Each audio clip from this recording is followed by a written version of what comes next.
Applause for our officiant, John Erdman. Stand up, John, stand up. Damn it, man, you're doing it. I love you. All right. If you think I'm keeping it to 3 minutes, you are crazy. Raise your hand if you've ever heard me speak or give a talk in public before. Please raise your hand and keep it up. Now, I want you to keep your hand up, keep it up, raise your hand, and now I want you to keep it up if you've also seen me use notes or written materials of any sort. Never. Oh, Joan, you have, okay. We got Dave. I have note cards here because, honestly, if I start blubbering like a baby, my brain is going to just be like an Etch-a-Sketch. It's going to erase. So I need to be able to reset myself. But listen, I can't even tell you how thrilled I am to be married to this spectacular, glowing, resplendent woman. Actually, that's a lie. I just told you a lie there. I said I can't tell you, I'm about to tell you. Okay? So settle in. I've titled this talk, Gratitude, or in Italian, I'm calling it Mille Grazie, 1,000 thanks, because it's going to feel like I thanked that many people by the time we're done.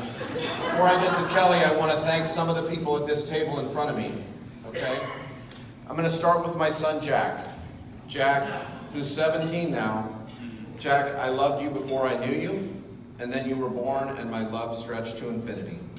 And now that you're almost a man, you gave me the one job I wanted most and the best job I'll ever have, which is your dad. I love you. Thank you, Dad.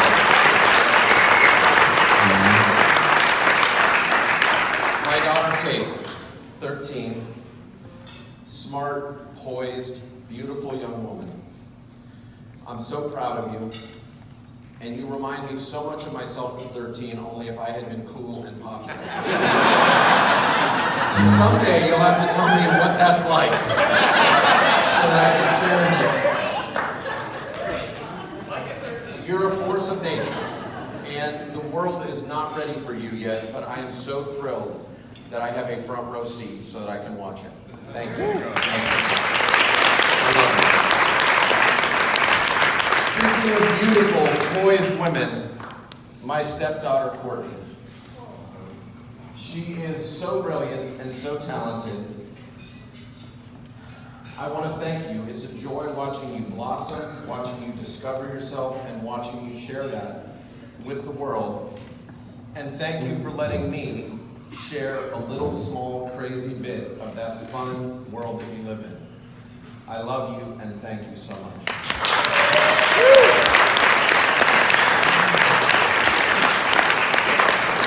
To my big brother David, my best man, thank you for being an amazing big brother to me. You always have been.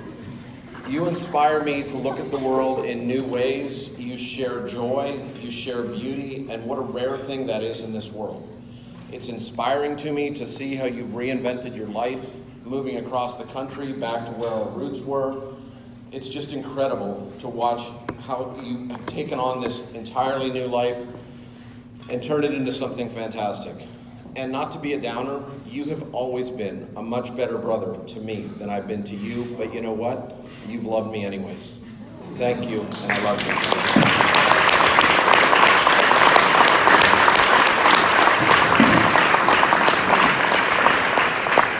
To my mother-in-law, Mary, thank you for bringing my soulmate into this world. Thank you for giving me a chance. Thank you very much. You'll never know how happy I am that you decided to give me a chance, and I don't know what prompted you to do that. I'm just grateful for it. Thank you for enthusiastically jumping in to help us plan this event, for being so excited about all of it, and for being there for Kelly every step of the way. And we all owe you thank you because you're the one who is our hostess tomorrow for the giant farewell brunch that turned into something 5 times bigger than you ever expected. Thank you, Mary. I love you. Thank you for being my mother. And my mom and dad.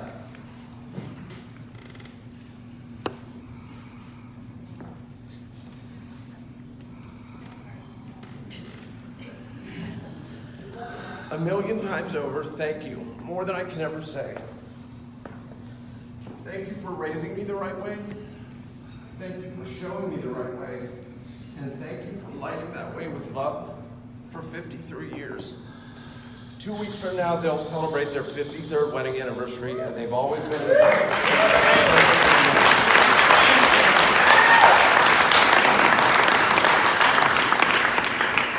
we're on it, I don't want to forget to congratulate Kelly's Aunt Janet and Jerry, who celebrated their 40th wedding anniversary just last week. Right here, 40.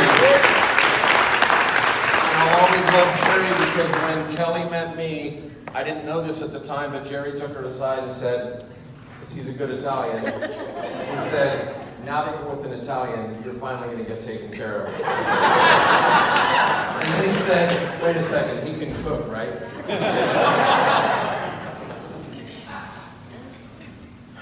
I have one more person to thank, the most important person of all.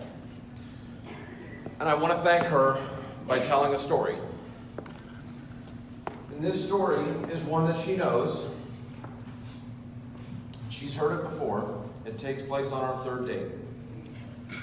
A few of you have heard this story, but she's never heard the part that I'm going to tell you tonight, because I've never told anybody this before. Ever.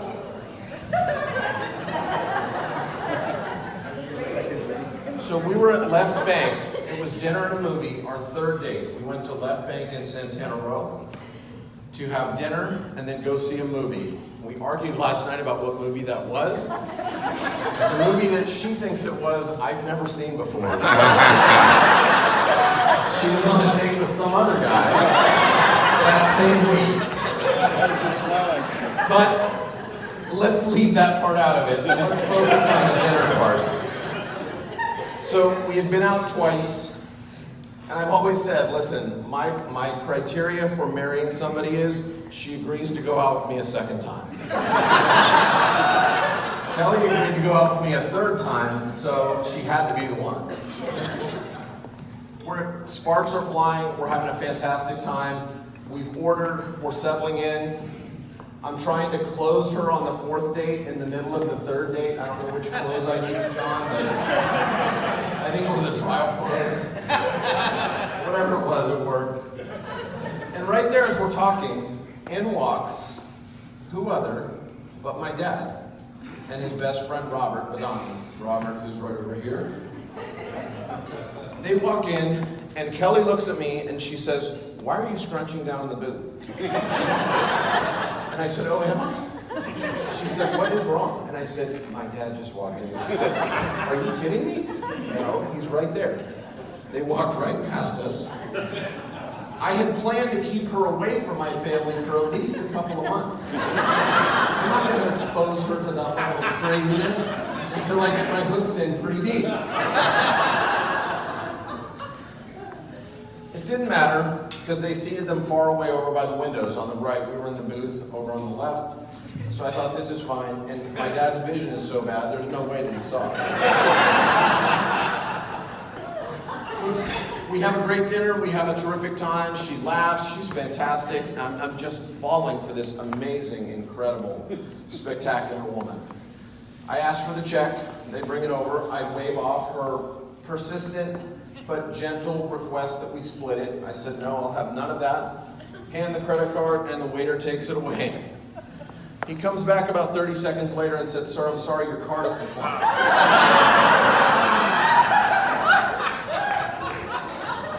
To her credit, her expression didn't change. She didn't freak out. But I guarantee you in her mind, she's probably thinking, boy, I sure can pick him. This is fantastic. Dude says he's some kind of executive at a high-tech company. What did he call it? Charge point? Sounds fake. That sounds made up. Tell you what, buddy, why don't you pull out a card that lets you charge point this $62 dinner check? How about you do that? Where's charge point in the house? Where are you? Yes! They're everywhere. They're like mushrooms. So, I unload on this waiter, this poor guy. I'm like, listen, I'm embarrassed. Like, I am humiliated. I'm upset. Kelly doesn't look upset, but I'm very upset. This is humiliating. I can feel the blood flushing in my cheeks. I tell the waiter, go please try it again. Rub it on your pants, that sometimes works. Try rubbing the stripe on your pants. So he goes away and he comes back and he said, I'm sorry, sir, it's been declined. And I'm like, that's it. I pull my cell out and I said, we're gonna get to the bottom of this right now. I'm calling Visa. That's a platinum card and it has no balance on it. And he said, sir, you can do that. I'm actually supposed to confiscate the card and cut it up.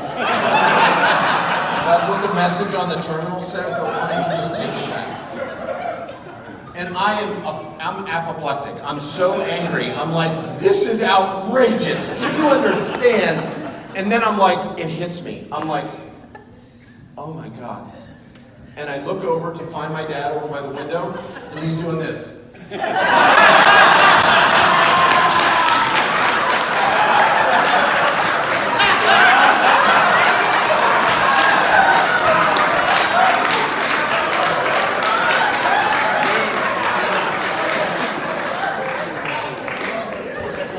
He wanted to get the check, but he just couldn't let it go. He just had to stick it to me a little bit. Just a little bit. So, the waiter finally fesses up that he was put up to it. My dad got the check and all this. So I said to Kelly, do you want to meet him? Please say no. Please say no. Of course. Kelly's so enthusiastic. She's so full of joy. Of course she wants to meet him. We go over there. She laughs at all of his dumb jokes. Like, did you lose a bet? Is that why you're out with him? Or is this your act of charity for the week? His own son. That's what he said about it. She thought it was hysterical. Robert, I don't remember saying much. He was quiet the whole time because he was so busy. My dad was distracted flirting with Kelly. Robert was able to steal all the French fries off of my dad's plate. So finally, we say our goodbyes, we walk down to the theater, and here's the part that Kelly has never heard. I know that I handled that situation horribly. I unloaded, I was not gracious, I was rude, I was arrogant, because I was embarrassed, I felt humiliated. And I thought to myself, I have blown it with this woman. She has now seen a really ugly side of me that I don't even think that I had. And we were walking quietly, we went and bought tickets to the movie that I say that we saw, not the movie she said that we saw. Or maybe she even thought that the credit card thing was real. Maybe she really did think that I couldn't afford to pay for our meal. And the more that I thought about it, the more sad that I got, that this was going to be the last night that I ever saw her. Because there's so many things to love about her. She's gorgeous, she's gracious, she's fun and funny. She's kind to children and to animals. And she has one of the best all-time laughs in the history of all-time laughs. So, we're in our seats, and I'm trying to figure out, do I bring this up? Do I mention it to her? Do I apologize? How do I even broach the topic? How do I even get her to understand that I was off of my game, but that wasn't who I was? And as I turned to her, I said, I have something to say to you. And she said, I have something to say to you. And I said, why don't you go first? She looks at me and she casually and confidently said that day she should shut down her online dating profile. Because she knew that I was the one. And that she was really committed to building something special with me. That I was the person that she had been waiting for her whole life. And it made me feel so great. She asked me, what did you want to say? And I said, oh, the same thing.